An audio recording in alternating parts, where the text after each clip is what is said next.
Flashback. তো hello guys, আসসালামু আলাইকুম। কেমন আছো তোমরা সবাই? আশা করি খুব ভালো আছো, আর আমি খুব ভালো আছি। তো চলে আসলাম একটা ইন্টারেস্টিং ব্লগ নিয়ে। আর এখন আছি দেখতে পাচ্ছি সেই বারাসাত জংশন, এই যে বাইক গ্যারেজে বাইক রেখে এইমাত্র জাস্ট ভিডিওটা কন্টিনিউ করলাম। আর সকাল থেকে ভাই এত পরিমাণে মেঘলা করেছিল, মানে ভাবছিলাম বাড়ি থেকে বার হবো না। তো এখন বাজে 11টা, ঠিক আছে? এইমাত্র জাস্ট বাড়ি থেকে বার হলাম, সুন্দর একটা গাছের নিচে এখানে দাঁড়িয়ে ভিডিওটা স্টার্ট করেছি, ঠিক আছে?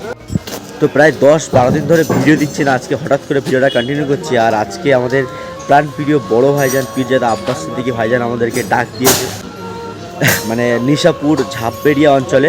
আর ওখান থেকে আবার অটো ধরে যেতে হবে, ঠিক আছে? তো আমি চিনি না যেতে, একটা ভাই ইনবক্সে আমাকে SMS করেছিল ইনস্টাগ্রামে যে ওখানে যেতে, ওই জন্য আমি যাচ্ছি, হঠাৎ করে বেরিয়ে পড়লাম। আর আজকে দেখতে হচ্ছে পুরো রেডি সেডি হয়ে চলে এসেছি। আর এখন আছি বারাসাত থেকে ট্রেন ধরে যাবো শিয়ালদা থেকে আবার ট্রেন ধরে সাউথ লাইন, মানে প্রচুর জার্নি, ঠিক আছে? অলরেডি 11:10 বেজে গেছে, আর আমি এখন এখানে দাঁড়িয়ে ভিডিও কন্টিনিউ করছি, ঠিক আছে? তো যেহেতু এতদিন ভিডিও দেওয়া হয়নি, তোমরা তো জানো অফিসের ভীষণ পরিমাণে চাপ, ভিডিও করতেই পারছি না। তো আজকে যেহেতু আমাদের মনের মানুষ ভাইজান আব্বাস সিদ্দিকী ভাইজান আসছে, তো সেখানেই যাবো। জানি না কেমন ভিডিও করতে পারবো কি পারবো না, অলরেডি প্রচুর পরিমাণে লেট হয়ে গেছে। তো ওয়াকআফ নিয়ে যে আন্দোলনটা হচ্ছে, সেই আন্দোলনের জন্য ভাইজান আমাদেরকে ডেকেছে, অবশ্যই আমরা যাবো, ঠিক আছে? তো চলো এখান থেকে ভিডিওটা আজকে স্টার্ট করলাম। জানি অনেকদিন ভিডিও দেওয়া হয়নি, চ্যানেলের রিচ পুরো ডাউন। তোমরা বেশি বেশি করে ভিডিওটা শেয়ার করে দিও, আর like comment share and subscribe করে দিও, ঠিক আছে? তো চলো এখন আর বেশি কথা বলছি না, এখন যাবো বারাসাত থেকে ট্রেন ধরে ডাইরেক্ট শিয়ালদা। চলো ভিডিও কন্টিনিউস দেখতে থাকো, লেটস গো।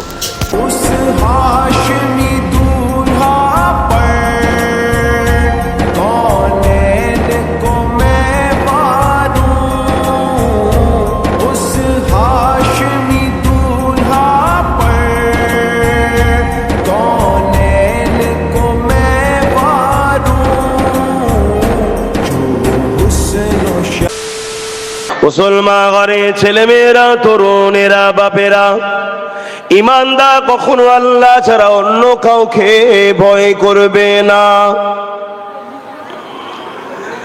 এ নওজোয়ান তরুণেরা, আল্লাহকে যারা ভয় করবে, ফায়দা কি হবে?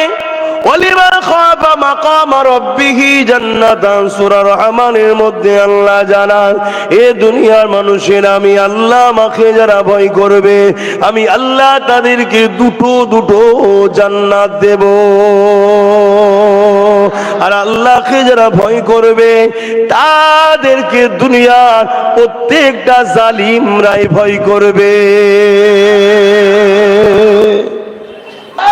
আবার এই সব ওয়াজ করলে অনেক ইসলাম বিদ্বেষীদের অ্যালার্জি হয়, আর আমাদেরও মোল্লা মৌলী সাহেবরা এইসব ওয়াজ বন্ধ করে দিয়েছে।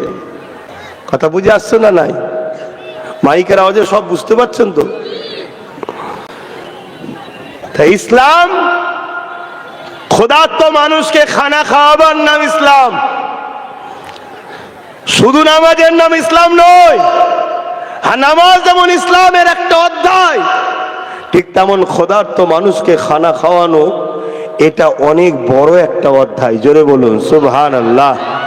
গরিবকে সাহায্য করার নাম ইসলাম, বস্ত্রহীনকে বস্ত্র দিবার নাম ইসলাম, পিপাসিত মানুষের পিপাসা মিটাবার নাম ইসলাম, অসহায়কে আশ্রয় দিবার নাম ইসলাম, ইনসাফ প্রতিষ্ঠিত করার নাম ইসলাম, ঘুষমুক্ত সমাজ গড়ার নাম ইসলাম, দুর্নীতিমুক্ত সমাজ গড়ার নাম ইসলাম, চোর মুক্ত সমাজ গড়ার নাম ইসলাম, সমাজে অত্যাচার জুলুম বন্ধ করার নাম ইসলাম, নারীর ইজ্জত রক্ষা করার নাম ইসলাম, নারীদের অধিকার দিবার নাম ইসলাম, বিধবার মর্যাদা দিবার নাম ইসলাম, এতিমকে সাহারা দিবার নাম ইসলাম। এগুলোর নাম ইসলাম নয়? কথা বলছে না তো? আমাদেরকে তো শুধু বুঝানো হয়েছে নামাজটাই ইসলাম, আর কিছু নয়। এই একটা ষড়যন্ত্র রে বাপ, এটা ষড়যন্ত্র। আদব হৃদয়ে রাখেন।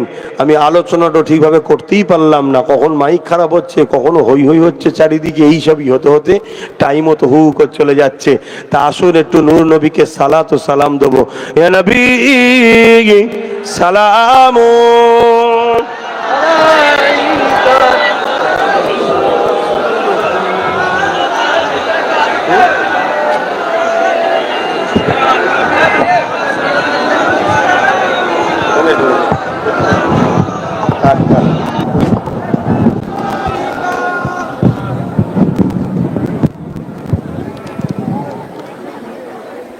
বাপজান আমার, এই যে দাঁড়িয়ে সালাম দিই, এলিও সমাজে একটা বিভ্রান্তি আছে না নাই? একটু হ্যাঁ কি না বলুন না। আমি আপনাদেরকে একটা সমাধানের কথা বলে যাচ্ছি, শুনবেন না? যদি কেউ বসে সালাম দেয় তার সঙ্গে ঝগড়া করবেন না। কি বললাম? যদি কেউ বসে সালাম দেয় তার সঙ্গে ঝগড়া কথা বলছে না তো, করবেন না, খবরদার। কেন এটা প্রেমের ব্যাপার, আদবের ব্যাপার। আমি কিরকম প্রেম করব, আমি কিরকম আদব করব, ওটা আমার ব্যাপার, ঠিক না বেঠিক? কেউ যদি বসে দেয় তার সাথে আমাদের ঝগড়া করব না, কিন্তু আমরা দাঁড়িয়ে দেবো, তাই তো নাকি? আজকে কেন্দ্র সরকার যেমন ওয়াকফ বিল সংশোধনের নামে জোর করে বিল পাস করতে চলেছে, জোর করে, গায়ের যুদ্ধে ক্ষমতা আছে, উদ্দেশ্য মসজিদ মাদ্রাসাগুলোকে শেষ করে দেবে। এর বিরুদ্ধে আমাদেরকে সংগ্রামের দরকার আছে না? না, আমি বিভিন্ন জায়গায় গিয়ে প্রচার করছি, বিভিন্ন জায়গায় ছোট ছোট করে প্রোগ্রামও করছি ওয়াকফের পক্ষে, ওয়াকফ বিদ্বেষী সরকারের বিরুদ্ধে। কিন্তু আগামী দিন এই ছোট ছোট করে প্রোগ্রাম করতে করতে আমি সব জায়গাকে জড়ো করে কলিকাতায় একটা 20-30 লক্ষ লোকের একটা জামায়াত করার টার্গেট নিয়েছি। আপনারা কি খবর পেলে যেতে রাজি আছেন?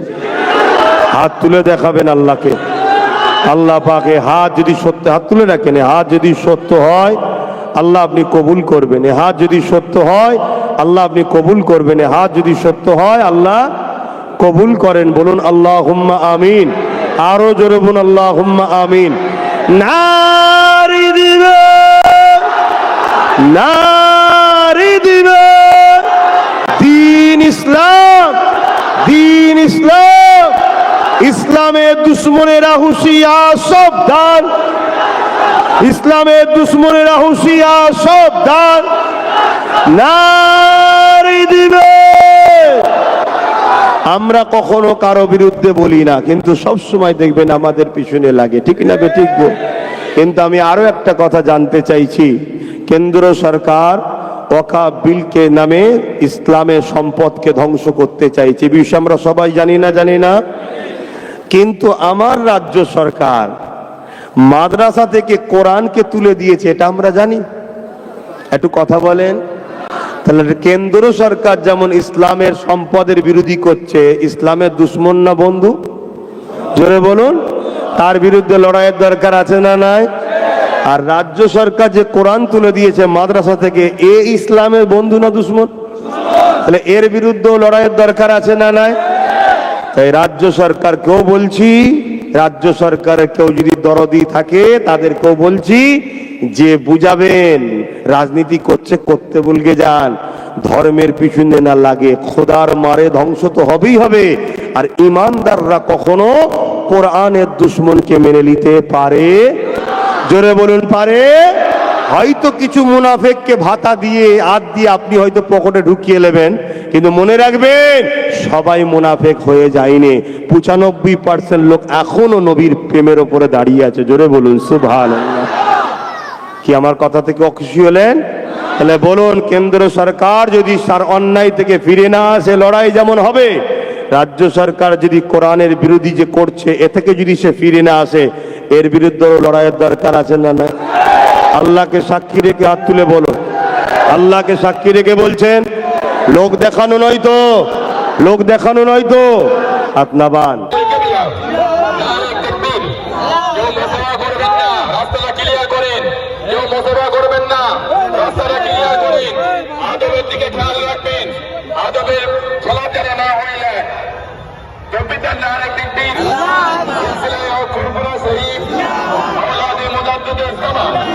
আমাদের সকলের প্রান্তীয় ভাইজান হুজুর কিবলা, নারে তাকবীর।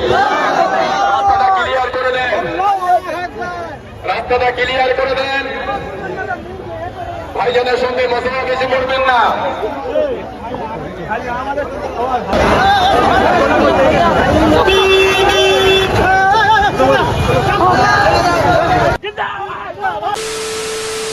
তো যাই হোক গাইস, ফাইনালি অলরেডি ভাইজানের জলসা থেকে বাড়ি চলে এসেছি। আর যেহেতু অনেক দিন পর ভাইজানের জলসায় গেছিলাম, আর আমার যেতে যেতে প্রচণ্ড পরিমাণে লেট হয়ে গেছিলো, ঠিক আছে? যেহেতু আমি অনেক লেটে পৌঁছেছিলাম, অনেক লেটেও বেরিয়েছিলাম। যাই হোক, ভাইজানের জলসা তোমাদের কেমন লাগলো অবশ্যই কমেন্ট বক্সে কমেন্ট করে জানিও। আর এটা যেহেতু জলসা না, এটা ওয়াকফ নিয়ে একটা ছোট্টখাটো আন্দোলন। আর ভাইজান তো বলেই দিল যে একসাথে সবাইকে এক জায়গায় ডাকবে। আর 21শে জানুয়ারি তো ভাইজানের যে কলকাতা ধর্মতলায় যে মিটিংটা হওয়া কথা ছিল সেটা তো হতে দেয়নি, মানে দুই ভাইজানকে আসতেই দেয়নি। আর আমি সেদিন বাড়ি ছিলাম না, ব্যাঙ্গালোর গেছিলাম মাকে নিয়ে ডাক্তার দেখায়, তোমরা তো সবই জানো। ওখানে গিয়ে ভিডিও তো একদমই শেয়ার করতে পারিনি, মানে ওখানে এত বাজে একটা সিচুয়েশনে পড়ে গেছিলাম না, ওই জন্য কোনো ভিডিও শেয়ার করতে পারিনি, যেহেতু ডক্টর দেখা গেছিলাম তার জন্য। যাই হোক, তো চলো। আর যেহেতু অনেক দিন পর, প্রায় 12-13 দিন পর আমি ভিডিও দিচ্ছি, জানি না রিচ পুরো ডাউন, একটু বেশি বেশি করে ভিডিওটা শেয়ার করে দিও, চ্যানেলটা সাবস্ক্রাইব করে দিও, ঠিক আছে? তো আজকে থেকে আবার ডেলি ভিডিও করব, চেষ্টা করবো ভিডিও করার, যেহেতু ভাই এত কাজের চাপ পড়ে যাচ্ছে তো কোনো টাইম পাচ্ছি না ভিডিও করার, যে একসাথে সবাই মিলে ভিডিও করবো, ঠিক আছে? তো আজকে আমি একাই গেছিলাম, যেহেতু আমার সাথে কেউ যায়নি, আমি ফার্স্ট একাই গেছি কোনো জায়গায় ভিডিও করতে, আমার ভাইজানের, ঠিক আছে? তো চলো, ভাইজানের জলসায় গিয়ে খুব আমার নিজের মধ্যে খুব একটা এমন একটা অনুভূতি ফিল হচ্ছে না, আমি আগে ভয়েতে না ভিডিও করতাম না ভাইজানের, কী বলবে, কে কী বলবে, নিজে ভালোবাসি, নিজের মনের মধ্যে থাকবে, ঠিক আছে? তো এখন আর কোনো ভয়টাই করি না, ভাইজানের সব জলসায় যাই, মোটামুটি ভিডিও করি। আর একটা ভাই আমাকে এই নিশাপুরের ঘটনাটা ইনস্টাগ্রামে SMS করে বলেছিল যে আমাদের এখানে ভাইজান আসছে, তুমি আসো, ঠিক আছে? তো এরকম যেখানে ভাইজান আসবে অবশ্যই তোমরা আমাকে ইনস্টাগ্রামে কিংবা ইউটিউবে কমেন্ট করে বলো, অবশ্যই যাব। আর এরপর থেকে আরও বেশি বেশি ভিডিও আসবে, ঠিক আছে? তো চলো, আজকের ভিডিওটা আর বেশি বড় করছি না, আজকের এই ছোট্ট ব্লগটা এখানে এন্ড করছি। যদি ভিডিওটা ভালো লাগে অবশ্যই like, comment, share and subscribe. আর জানি অনেকদিন পর ভিডিও এসছে, একটু বেশি বেশি করে শেয়ার করে দিও, ঠিক আছে? যেন বলতে না হয়। চলো, টাটা, দেখা হচ্ছে নেক্সট ব্লগ। ততক্ষণের জন্য take care, bye bye and love you, tata.